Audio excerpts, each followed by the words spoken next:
A recently released 911 phone call from Lauren Boebert's son revealed that at least at one point that son accused father Jason Boebert of physically assaulting him and, quote, throwing him around the house. Now, the boy made 2 calls to 911. The first one, he is crying. We actually have the tape we're going to play in just a moment. First one, he is crying, alleging the father is physically abusing him. But in the second one, when he's around Lauren Boebert, he says, nope, my dad did not physically assault me. Lauren Boebert then says, give me the phone. It says, nope, everything's good. Everything's great. I know you guys have to come out, but yeah, there was no assault. So very weird, contradictory calls. But anyway, here are the calls. Listen to yourself, for yourself, and listen to the change in tone between the first call when Lauren Boebert wasn't around and the second call when Lauren Boebert was right there with her son when they called 911. Here they are. He's just like throwing me across the house. I don't know why he got mad. He just started yelling at me and he started throwing me. Jason Boebert. All I wanted to say is me and my dad were starting to yell at each other. He didn't really get physical with me. It was just like I was overwhelmed. Me and my dad were over. Hi. I'm the mom. Hi. Okay, so there was an argument over dinner. I understand you guys got to come and talk to them. I'm down at our second location I was already here getting things ready for an event.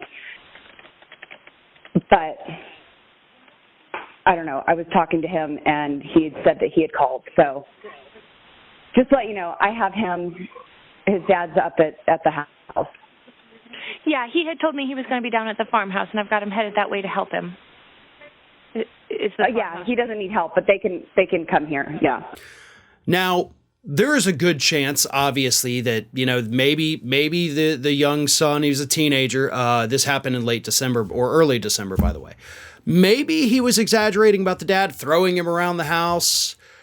Maybe not. We won't know. We're actually not going to be able to get to the bottom of that. If there's obviously no physical indication on the child that he was abused, it's not exactly something that can be proven, lacking any kind of video evidence. So that's where we're at right now. But what we have established at this point is a pattern of behavior from Jason Boebert, Lauren Boebert's now estranged husband, who she recently filed for divorce from. And to be honest, this could be why they filed for divorce. Because as the son pointed out, the mom, Lauren, was down in the farmhouse, which is about 400 yards away from the main house, because the parents were having problems. So whatever marital problems are having, this has been going on for quite some time. But Jason Boebert is no stranger to having the police called on him. There have been 2 incidents, by the way, so far this year. Actually, sorry, one in August, one earlier this year. In August, a neighbor called 911 on Jason Boebert, accusing him of threatening him and running over his mailbox. The man told the dispatcher that Boebert was, quote, looking to fight everyone in the neighborhood after a neighbor asked Boebert's son to stop speeding down the street in a dune buggy. Deputies responded to the Boebert house again, most recently on January 2nd, for a welfare check. And there's no additional details available about that one. We also know that according to the process server that had to give Jason Boebert his divorce papers, he was irate, screaming, cursing, threatening to call the cops, allegedly cleaning a gun, allegedly drinking a, quote, tall glass of beer. And Lauren Boebert came to his defense and said, this isn't like Jason at all. He's not a violent person. Really? Because all of the police complaints against him kind of tell a different story, Lauren.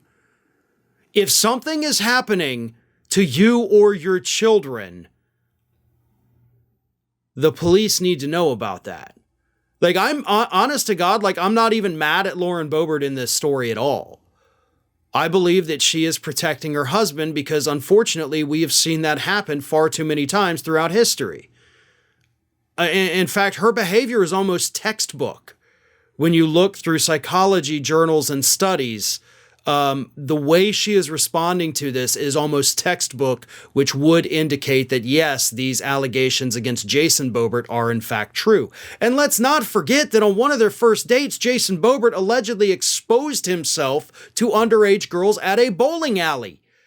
I think you put all of this together, all of this alleged behavior, all of these police reports, the 911 call from the son. I think we've established a pattern of behavior with Jason Boebert now. So Lauren cannot continue to say that this man is not the way everybody else around him sees him as. It's less likely that everybody else has a skewed view of him and more likely that she does. But at least she has filed for divorce. I do give her full credit for that. That is good for her to get her and her children out of this situation, because Boebert has actually filed for complete custody and complete decision-making over her children. So that's good. Maybe she's not a completely, horrible human being, even though she did admit earlier this week that if she was able to afford birth control, she wouldn't have had her third kid. But hey, you deal with that with your kid. But removing your kids from this situation does seem to be the best path forward. And I will say, I am glad that Lauren Boebert is removing the children from this situation. Hey, everyone. This is Aspen. And did you know that for the low cost of $0 per day, you can subscribe to the Fair and Balanced YouTube channel? We also encourage you to like, comment, and share. But again, click that subscribe button and help Aspen not be so grumpy.